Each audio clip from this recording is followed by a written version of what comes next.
parece una iniciativa que nos invita a reflexionar, en primer lugar, sobre las causas estructurales que afectan a los niños y niñas de nuestro país.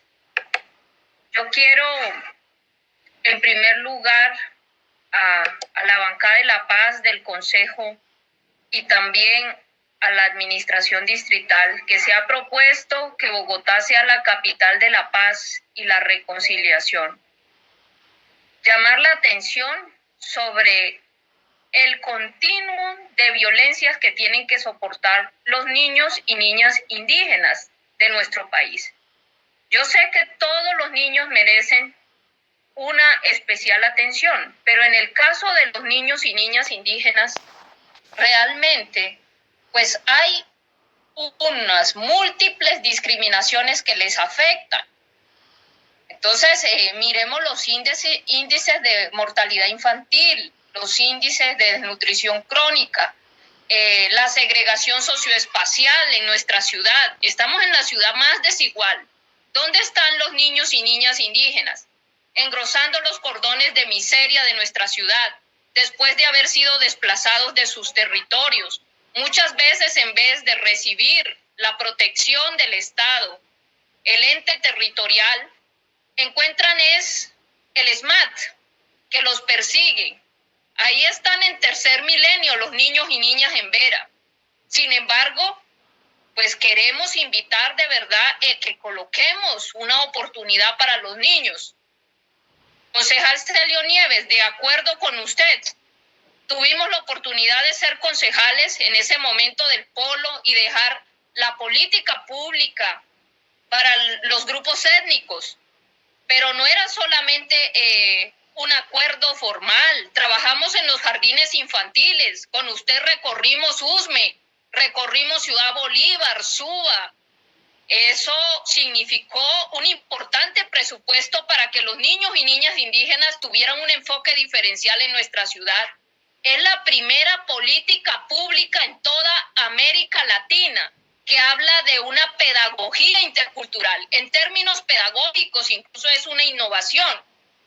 Ahora, encuentro que en la ciudad, en vez de avanzar en los derechos de manera progresiva, lo que viene es desmontando los derechos que ya hemos conquistado, que ya hemos ganado, que ya hemos implementado. Y hoy quisiera, en primer lugar, decir que no solamente es tener un sistema de información, tenemos que hacer acciones concretas que nos permitan superar incluso el racismo estructural que veo que empieza a tomar fuerza en nuestra ciudad. Queremos una ciudad libre de discriminaciones. Y yo creo que en el caso de Bogotá, pionera en esta política pública para la primera infancia indígena, yo lo que quiero es que ampliemos la cobertura. Sigue llegando la población indígena. Sigue el conflicto presente en nuestro país. ¿Qué vamos a hacer? Porque creo que el Estado colombiano se le hizo tarde para atender la primera infancia. Los primeros 1000 días de vida de un ser humano son los más importantes. Lo primero que tenemos que garantizar es el derecho a la alimentación.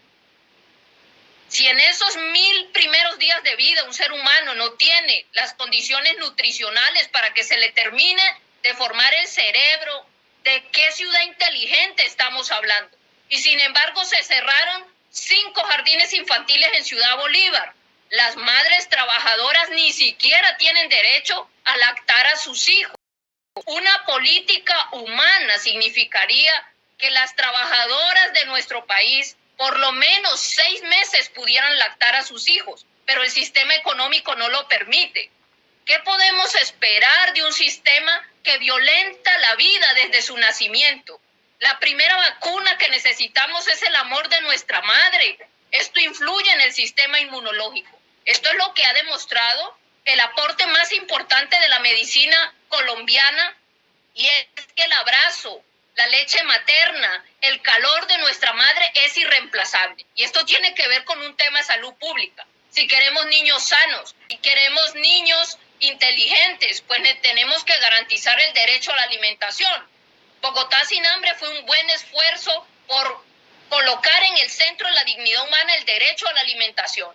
Hoy vemos cómo en el marco de esta pandemia el hambre sigue siendo una política central y esto golpea principalmente a la primera infancia. Entonces, sí creo que tenemos que insistir en esos mínimos vitales como el derecho a la alimentación, el derecho al agua, en ese acuerdo que va a cumplir un decenio y sobre el cual voy a hacer un debate de control político, porque hoy todavía en la periferia de la ciudad hay niños que no tienen acceso al agua potable en nuestra ciudad.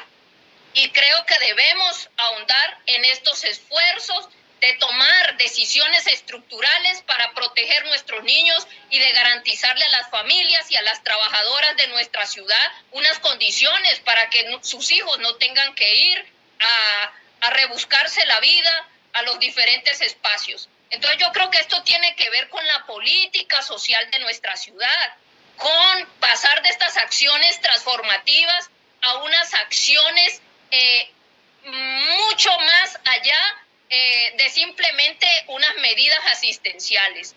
Entonces yo esperaría que una ciudad que se piensa como capital de la paz y la reconciliación, uno, está a la altura de poder garantizar los derechos individuales y colectivos, capaz también de responder con programas puntuales que responden a las problemáticas. Y voy a estar muy pendiente de lo que va a pasar con los jardines infantiles indígenas, porque yo creo que es ahí realmente donde nosotros podemos transformar. He visto cómo los equipos móviles de la primera infancia del ICBF viven recogiendo los niños en Vera, el sufrimiento de las madres en Vera, que creo que esa es una discriminación, la manera como se está tratando, y llevamos 20 años en la misma situación y nadie se toma en serio esta problemática. El gobierno nacional y el gobierno distrital se tiran la pelota y no resuelven el problema. Las familias víctimas de la violencia.